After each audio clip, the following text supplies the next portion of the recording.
Bueno, para mí los platos de Diverso son un poco como historias independientes, autoconcluyentes, es decir, que podrían estar por sí mismas, solas, como parte del menú, o variar en su orden, como tú bien has dicho, y puede estar, el mismo plato puede estar arriba, abajo. Es decir, el menú de Diverso comparte, entre esas historias autoconcluyentes, comparte un ADN determinado, evidentemente, pero no hay una correlación entre uno y otro. Para mí, yo me imagino los platos en Diverso. Espera, empezamos a tratar. Yo me imagino los platos de Diverso como si fuesen una orquesta de ópera en la que hay muchos músicos a la vez, cada uno toca un instrumento diferente, no se entendería determinadas melodías sin todos esos instrumentos, aunque es muy difícil determinar cuáles son los instrumentos que están tocándose, porque todos conforman un equilibrio global que hace que sea armónico. Para mí la cocina Diverso es un poco esto como filosofía. Vamos a empezar con el primer plato. Solamente decir que todos los platos en Diverso hemos bajado este año muchísimo la utilización de sal. Alineamos los platos sobre todo con chiles y con cítricos diferentes. Intervienen en el menú actual cerca de 14, 16 cítricos y cerca de 20, 22 chiles diferentes que los utilizamos como elemento de sazón. De hecho, en esa filosofía que os explico de que intervienen muchos ingredientes en el plato, cada ingrediente tiene en mi cabeza cada ingrediente tiene un porqué, juega un papel determinante, pero no todos tienen el mismo peso específico dentro del plato. Vamos a empezar con un plato de espinacas. En este caso, lo que tenemos es, esto lo empezamos a hacer el año pasado en Diverso y luego pues también en Radioxo. Es un wok de agujeros. Entonces, los wok de brasa existen desde hace muchos años en el sudeste asiático, sobre todo en cocinas callejeras. Lo que hemos hecho ha sido agujerear el wok de forma que conseguimos lo mejor de dos mundos, lo mejor del sabor del hierro cuando se saltea el wok en la brasa y lo mejor de la brasa que entra por el agujero del wok. Conseguimos un sabor metálico, un sabor intenso.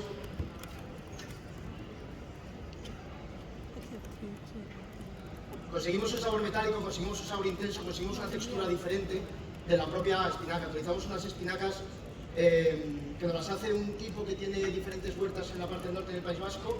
Las espinacas las cultiva en la costa de Getaria, con lo cual le da toda la brisa del mar. Nosotros decimos que son unas espinacas presalé porque tienen mucha sal cuando las cocinamos, con lo cual apenas les ponemos nada de sal. Las cocinamos en el wok, no podemos enseñar el wok porque aquí no tenemos la posibilidad. Nosotros utilizamos el wok como recurso, no solamente el de brasa, sino también normal, como un recurso más de cocina. Lo cocinamos en la brasa del wok, 5 segundos, con lo cual tenemos la espinaca ya cocinada. En la base del plato le hemos puesto stracciatella de búfala y una mandarina coso que hacemos en Diverso, casera. Lo cubrimos con la propia espinaca y una vez que lo hemos cubierto con la espinaca le vamos poniendo los cítricos, que es ya.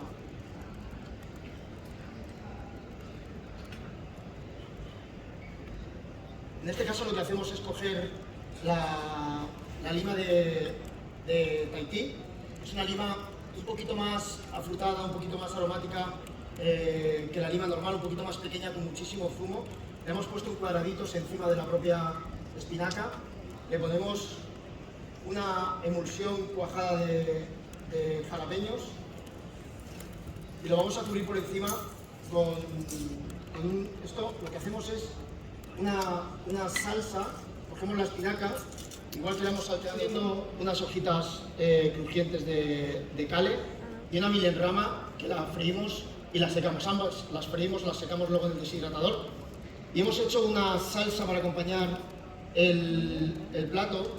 En realidad es una suerte de aguachile que hacemos con los jalapeños rojos tatemados, con los propios zumos de la lima de Tahití. Lleva aceite de sésamo, le ponemos un poco de vinagre de arroz, ajo y jengibre y un poquito de cilantro. Le ponemos justo al lado. Esto va a ser, como digo, para mí en este caso el aguachile de jalapeños tatemados le da es el aliño, uno de los aliños del plato, porque realidad nosotros en la hoja que entregamos al cliente decimos que tiene varios aliños, que en este caso es la mandarina coso, el aguachile, que le vamos a poner ahora unas gotitas de aceite de vainilla sobre el aguachile. Y le ponemos también, utilizamos la espinaca con la filosofía de 360 grados. Esto lo hacemos con muchos ingredientes últimamente. Le hemos cogido la raíz de la propia espinaca, la hemos cocinado al vapor 1 minuto y le hemos pasado ligeramente por la brasa. La terminamos con una especie de pesto que hacemos con las propias espinacas y con unas hierbas que aliñamos con salsa de pescado, vinagre de arroz y otra vez la lima de Tahití. Utilizamos muchas veces el mismo ingrediente de formas diferentes y conseguimos estratos, capas de sabor y sensaciones diferentes en el mismo plato, aunque sea el mismo ingrediente. Y lo tenemos por ahí la nieve.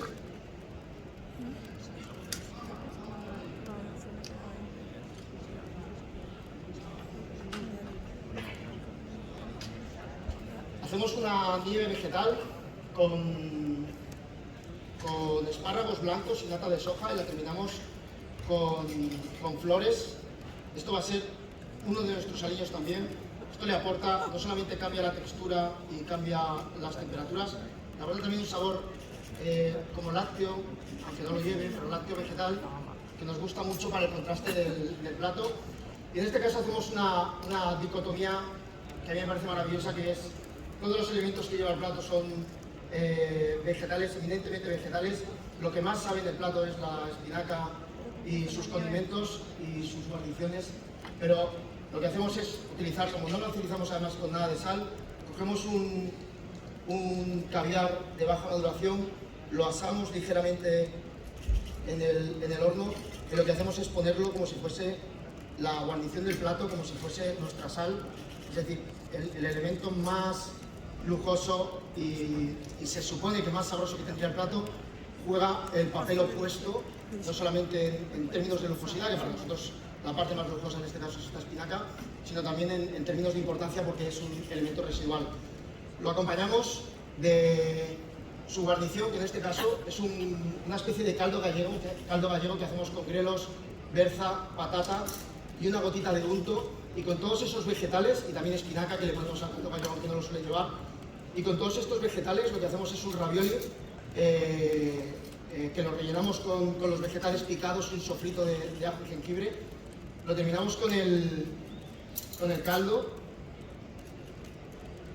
El caldo en realidad lo dejamos cocer unas cuantas horas, luego lo clarificamos y lo ligamos con un poquito de almidón de patata en frío. Lo que hacemos es coger el almidón de patata. Esto es una técnica muy china, el coger el almidón de patata, diluirlo en un poco de caldo de agua en frío, echárselo al caldo en frío y luego hervirlo, ¿no? Muchas veces lo que hacemos es coger este tipo de almidones y echarlo sobre un caldo cuando está hirviendo, pero la textura cambia totalmente que si lo haces en frío y luego lo hierves, hierve 30 segundos y queda la textura que veis. Lo vamos a terminar con un poco de... ¿Dónde está el...? Lo terminamos con un poquito de la grasita del unto, con el aceite de hierbas y me falta el cale, y con otro cale frito y deshidratado. Y este sería nuestro primer plato, que es actualmente con el que empezamos el menú de diverso. Estamos empezando a explicar los platos de una forma diferente en diverso, precisamente porque, como habéis visto,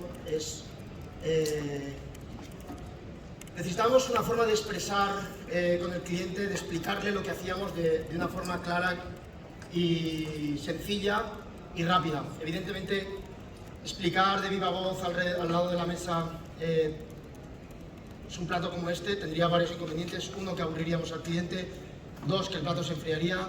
Y tres, que nos iríamos a servicios de 5 o 6 horas y no tenía ningún sentido. Así que hasta ahora estábamos dando unas hojas más o menos explicativas, pero pensamos que la mejor forma de hacerlo era explicar un poco qué había detrás de toda esa creatividad, de por qué hacíamos las cosas, de por qué poníamos una cosa u otra, por qué nuestros platos tenían tantos ingredientes y eran historias tan desarrolladas, y lo que hicimos es desarrollar toda esa historia que contamos y toda esa creatividad que hay detrás, y hemos empezado a hacer estas hojas, que están por aquí, si lo podéis enfocar, que un poco viene a explicar el producto que utilizamos, las creatividades que hay detrás.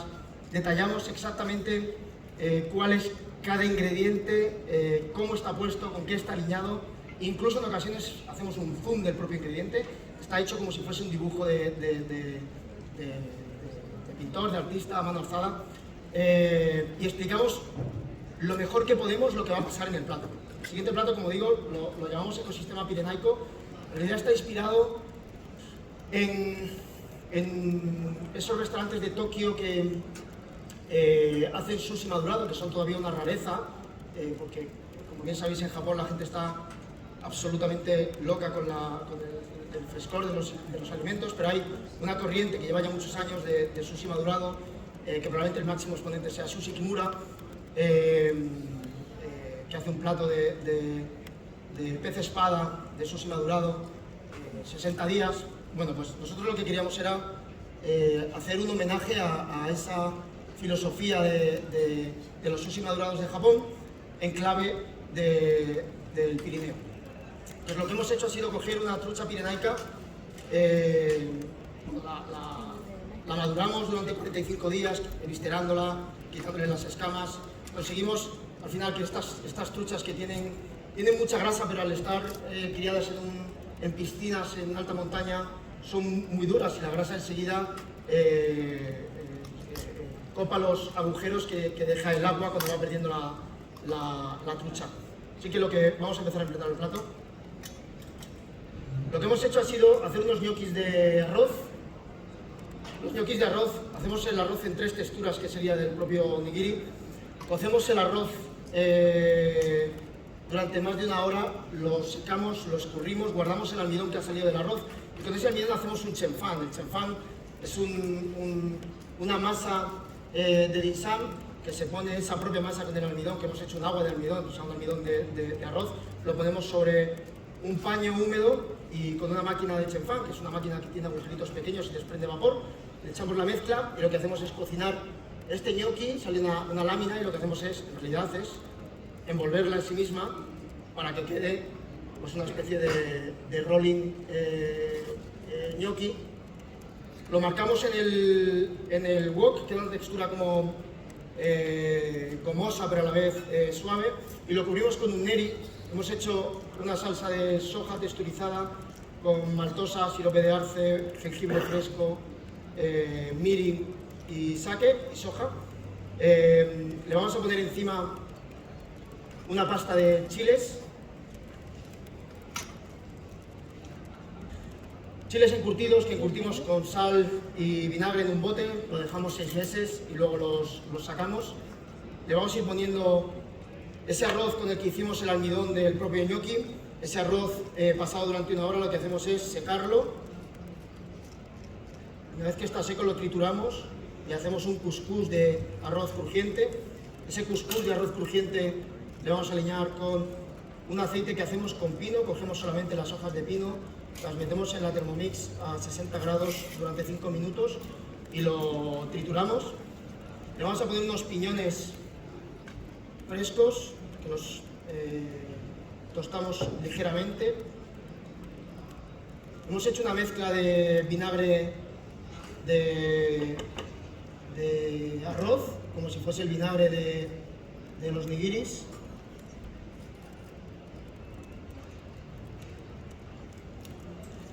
Le ponemos encima un arroz de sushi, en este caso absolutamente tradicional, un arroz de sushi cocido en arrocera.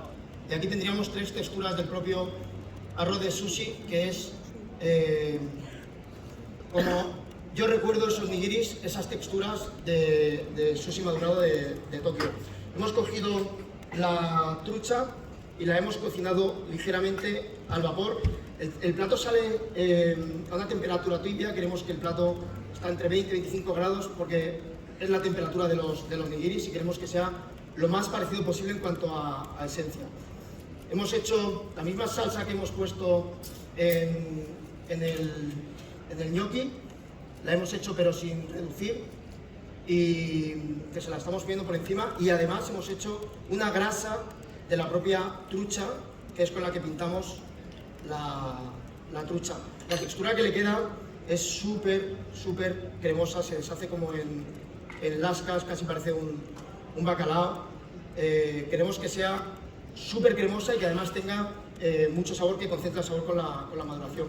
Hemos cogido la ventresca, y la ventresca la hemos pinchado también en una hoja de pino y la hemos sumergido en esta mezcla de soja, en este neri, y la hemos pasado por la robata. Le vamos a rallar un poco de trufa por encima.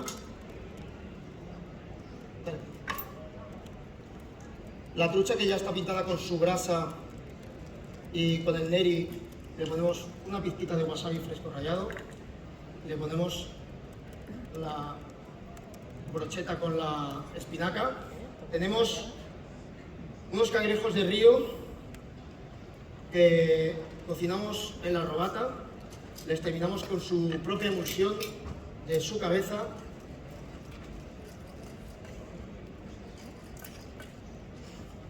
Y necesito el chupe. Y con el resto de las cabezas hacemos, cogemos también todas las cocciones que lleva, menos el vapor de la trucha, están hechas en la robata. Cogemos la cabeza del propio cangrejo, hacemos un chupe, una especie de chupe pirenaico, lo llamamos, con las cabezas del cangrejo de río. Le hacemos un sofrito, le ponemos chiles, le ponemos el cítrico, le ponemos el calamondín. En este caso lo que hacemos es meterle calamondín o naranja agria, lo que tengamos en este momento, al propio chupe. Le ponemos un poco de leche evaporada y lo terminamos con trufa rallada.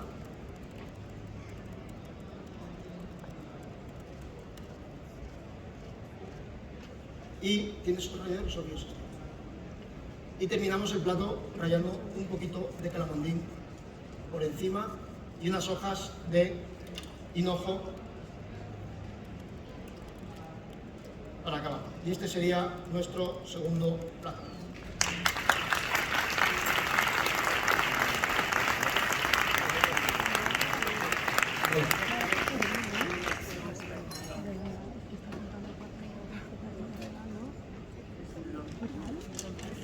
Es un poco difícil encajar tantas cosas, pero es verdad que al final pensamos en las texturas, pensamos en los sabores, pensamos en... No nos importa qué debería tener más o menos importancia, entendemos la proteína animal de igual forma que el vegetal, o que las especias, o que el chile, o que los cítricos.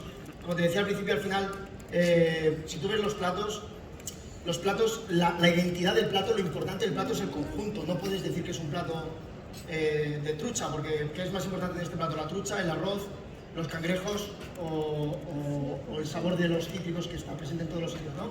Igual que en el otro plato, ¿qué es más importante? Las verduras, el aguachile o el caviar, quizás el caldo gallego que lleva al lado. O sea, en realidad entendemos el plato como un conjunto, por eso decía que son historias, ¿no? Porque al final, para mí el equilibrio pasa un poco como pasa con muchos platos tradicionales de nuestra cultura y de otras culturas, ¿no? Al final, tú te comes un cocido madrileño, y el cocido madrileño, ¿cuántos ingredientes puede llevar? Puede llevar en total, entre vegetales, carnes y legumbres, puede llevar 20 o 25 ingredientes. Evidentemente, nadie entiende un cocido madrileño sin uno de esos ingredientes, sino que el conjunto final de todos esos ingredientes hace que sea un buen cocido madrileño, ¿no? Bueno, pues nosotros planteamos, dicho así un poco de la forma más genérica posible, los platos de esa forma. Vamos con el siguiente plato, lo llamamos las edades de la merluza. Bueno. Hemos cogido el mismo animal y lo hemos dividido en tres estadios. Tenemos lo que llamamos la carioca gallega, que no puede medir menos de 27 centímetros, pesa más o menos unos 250 gramos y tiene de edad entre 3 y 4 meses.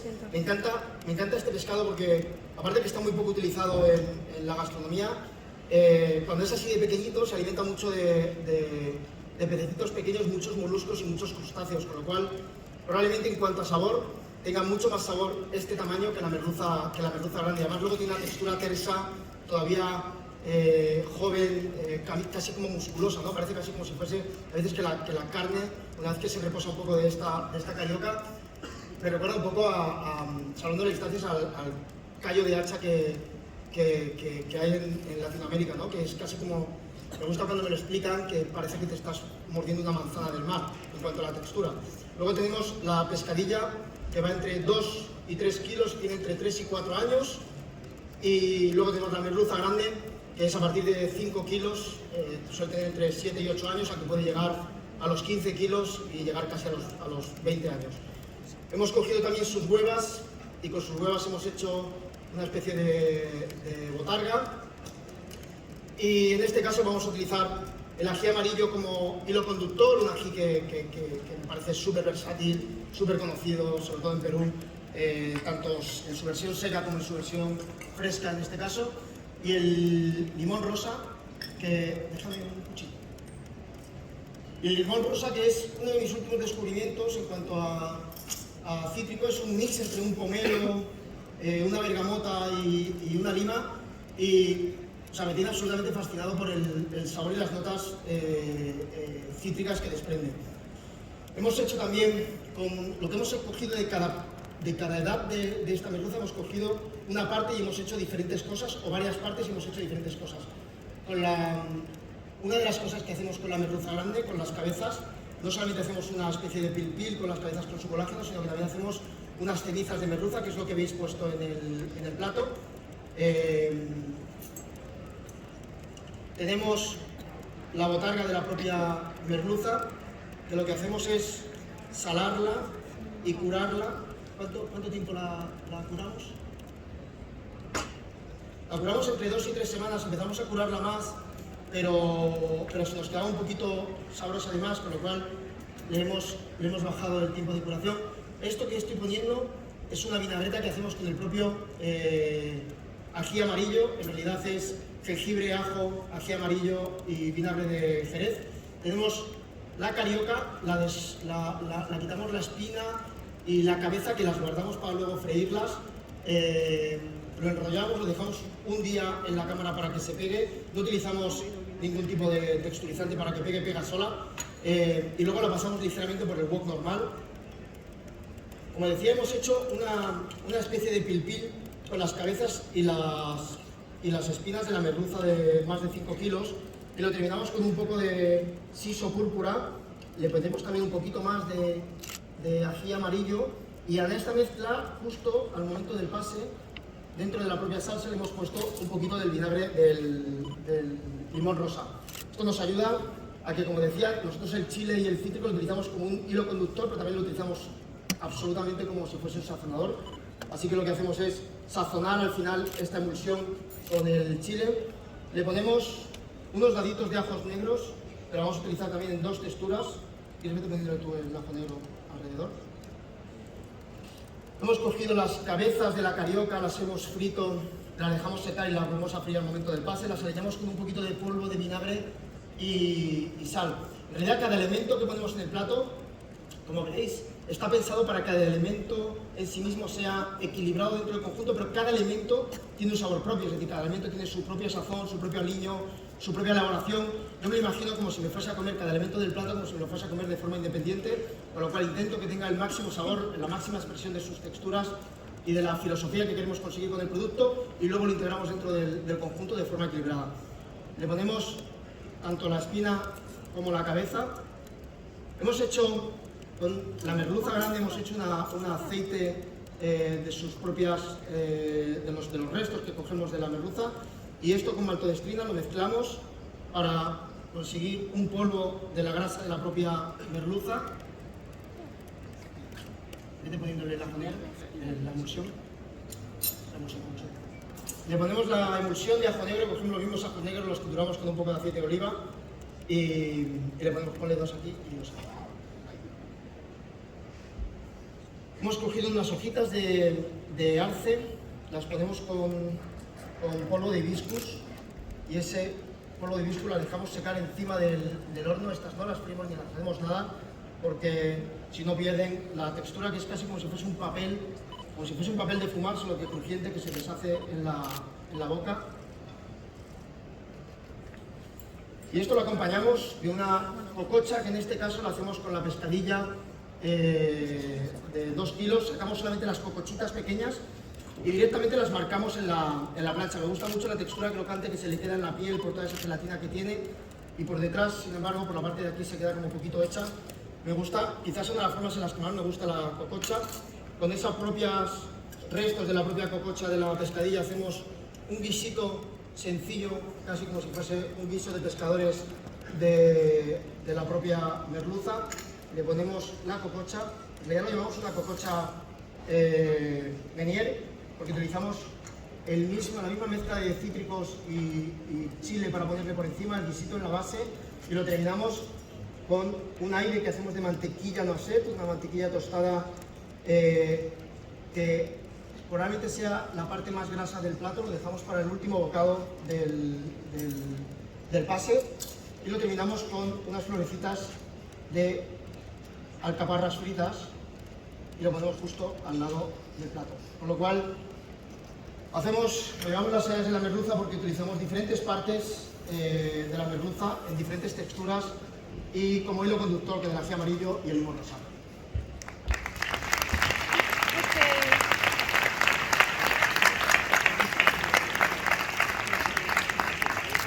Continuamos con el último, vamos rápido con el último, para explicar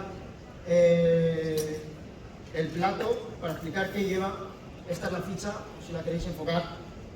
Lo llevamos, en realidad esto es cuál es la mejor parte de un guiso de olla, ¿no?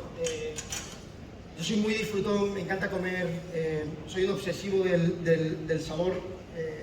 Por eso os decía que al final cada elemento lo trato de forma individual, aunque luego sea parte de un conjunto. Me encanta comer y evidentemente una de las cosas más sabrosas que más disfrutamos cuando nos comemos un guiso es el fondo de la olla que se queda a la hora de comer, con lo cual lo que quería era representar de forma realista el sentimiento, más allá de estéticamente, que también, pero el sentimiento de forma realista de qué ocurre en el fondo de una olla cuando te lo comes, ¿no? Este año, todo lo que estamos haciendo en Diverso tiene mucho que ver con productos que encontramos en la despensa española y les damos un código creativo propio, unos sabores eminentemente viajeros, pero os diría que el 95% de nuestra cocina a día de hoy tiene que ver con productos de España, con productores de España, con gente que estamos empezando a trabajar, que tenemos...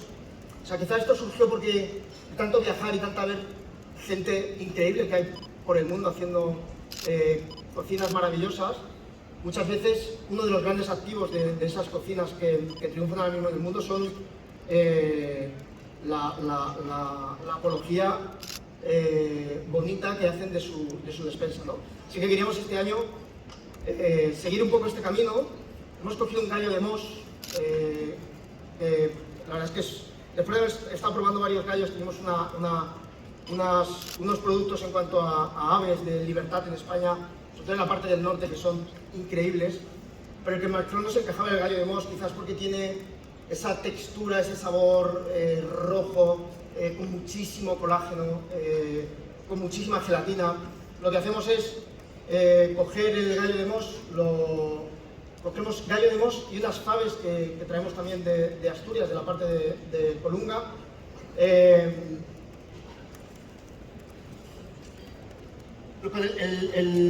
gallo de Mos lo que hacemos es cocinarlo 88 grados durante 9 horas y media dentro de una mezcla que hacemos con su grasa. Hacemos en la base, hacemos un guiso con todos los huesos y todas las partes poco nobles del gallo de Mos. Lo desgrasamos y toda esa grasa que nos sale, que ya tiene el sabor del propio guiso, confitamos el gallo de Mos durante 9 horas y media a 88 grados. Este fondo lo que hacemos es reducirlo hasta que se queda totalmente pegado en la olla, para que luego cuando lo saquemos al comedor la gente pueda rebañarlo. Vamos poniéndole el gallo y las fabas, si quieres. Las faves, hemos hecho muchas pruebas con las faves. Lo que queríamos era conseguir una fave que fuese restallante de sabor, que tuviese muchísima textura, súper cremosa, que la piel quedase pegada a la propia fava. Dani es asturiano, que es el jefe de cocina de Diverso, y y estuve haciendo un montón de pruebas y al final la mejor que nos quedó son cocinar las 12 horas al vapor. En realidad las dividimos en dos temperaturas, hacemos 80 grados 2 horas y 70 grados 10 horas. Lo primero que hacemos es escaldarlas y al final queda una textura, ¿tienes una por ahí para una de más? Queda una textura en la que apenas se nota la piel, pero está, y queda una textura súper cremosa, casi como si fuese una mousse caliente, súper etérea. Lo que hacemos es, hemos hecho un mole al estilo de Oaxaca. Utilizamos chile ancho y chile pasilla como base. Lleva un poquito de cacao, es este mole que veis aquí. Lleva un poquito de cacao en la base, amén de otras muchas especias. Tenemos el gallo que ya está cocinando en su propio jugo. Le ponemos una cresta al lado, que es justo esto que se ve. Hacemos la cresta guisada en el mismo guiso del gallo, y lo cubrimos también con el mole. Y luego con el caldito que nos sobra de la fava, hacemos una suerte de berre blanc. En realidad cogemos el caldo de la fava y la montamos con mantequilla de búfala. ¿Por qué mantequilla de búfala? Pues porque la mantequilla de búfala es súper blanca, tiene un sabor lácteo, pero sabe como más suave, ¿no? Es como más ligera, como un poquito menos grasa. Entonces hacemos una suerte de berre blanc densa de la propia fave, la cubrimos a la fave que ya está cocinada. Y luego es verdad que nos planteamos muchas veces dentro del restaurante cosas que no se suelen hacer, pero que nos gustan mucho. En este caso son tonterías, pero a mí me parece que la suma de pequeños gestos y pequeños detalles en un restaurante, en un plato, en una experiencia, tienen mucho que ver. En este caso lo que hacemos es acelgas pasadas. La verdad es que la acelga es una de las verduras que a mí personalmente me gusta más cuando está pasada en un guiso de cocción. En este caso la cocemos mucho hasta que queda casi como si fuese una crema sin que llegue a deshacerse. Cogemos las pencas por un lado y las hojas por otro, se lo ponemos en la base.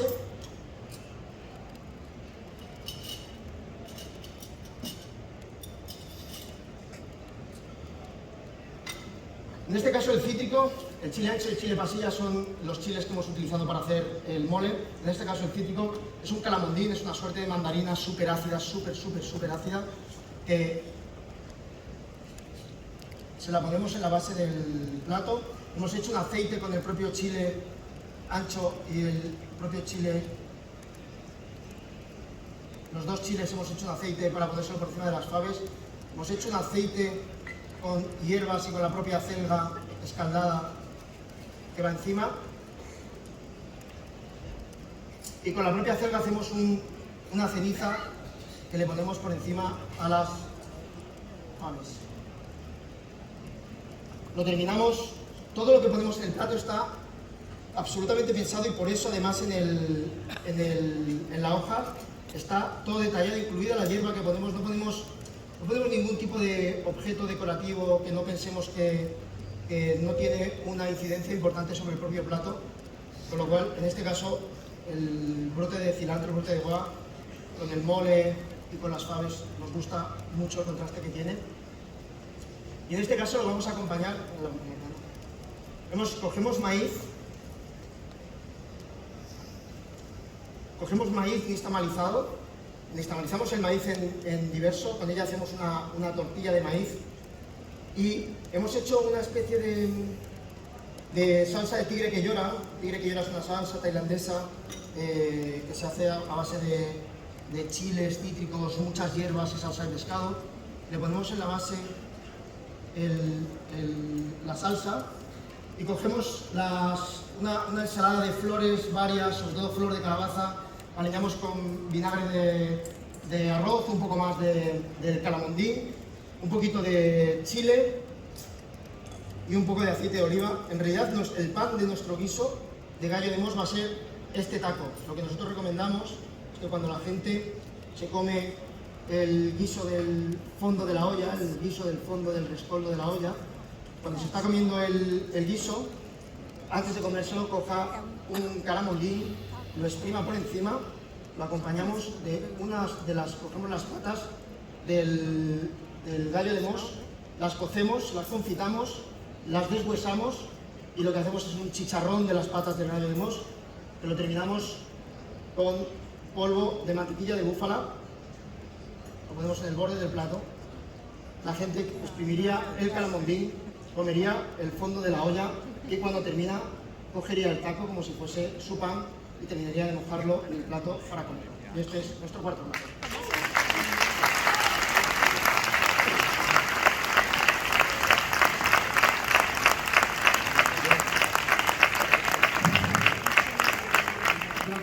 ¿Has sumado cuántos ingredientes se toma un comensal o utilizas tú a lo largo de un menú? Pues no lo sé, esto lo hemos hablado muchas veces, tú me lo has preguntado muchas veces, no lo hemos hecho el ejercicio, la verdad es que quizás este año sea un momento bonito para hacer este ejercicio porque es verdad que pueden intervenir cientos de ingredientes, el menú de diverso se conforma de entre 11 y 14 platos, evidentemente cada plato es una historia independiente, un microclima dentro de un clima conjunto, con lo cual lleva muchas cosas. Aunque es mucha comida, es verdad que los pases no pasan de 12, 14 como máximo. Pues imagínate, cada plato en diverso es un poco una locura como esta. No te sabría decir, pero sería un buen ejercicio que hagamos para explicarlo la próxima vez, pero supongo que más de 300 seguramente habrá. Esa generosidad tuya a la hora de aportar ingredientes se traduce en un vendaval de sensaciones y eso es el manejo de una despensa terroríficamente grande. Así que bueno, yo estoy muy contento de estar aquí. Quiero agradecer personalmente a José Carlos. Yo llevaba mucho tiempo sin venir a Madrid Fusión a cocinar porque no nos da tiempo. He venido por el aprecio que tengo a José Carlos, porque Madrid Fusión creo que de verdad no somos conscientes de la maravilla que tenemos de congresos desde hace 21 años, lo que ha hecho por la gastronomía española y la proyección que ha dado sobre la gastronomía mundial. Por cualquier parte que vayas, Madrid Fusión es una referencia y ha creado escuela y ha sentado precedente. Así que yo me despido sin agradecerte mucho todo lo que has hecho. Antes de que tú termines, solo quiero decir una cosa, y es que el quien vaya a diverso come dos veces, porque la experiencia no termina cuando se ha marchado, empieza cuando te has marchado. Yo estuve una semana después del último menú disfrutando y pensando en los platos y en las sensaciones que me habían producido. Así que eso no me pasa en muy poquitos sitios del mundo. Gracias. Gracias, muchas gracias a todos, un placer. Gracias.